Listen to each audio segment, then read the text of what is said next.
तर आजचा दिवस आहे स्पेशल म्हणजे आज आहे मनालीचा वाढदिवस बड्डे। तर त्यासाठी आम्ही मंदिरात जाऊन आलो। तिला पण मी सोबत घेऊन गेली। घरी आल्यावर आई बाबा पण आलेले होते।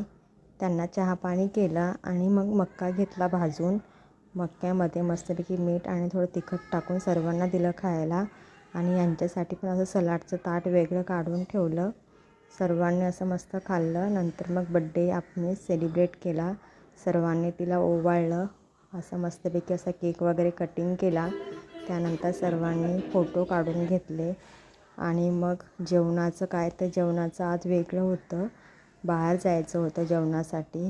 मग असं ठरवून असं नाही, पण असं अचानक ठरलं की चला आता जाऊया। तर मग असं फेमस वगैरे असं हॉटेल नव्हतं, पण शेजारी होतं आणि चांगलं होतं।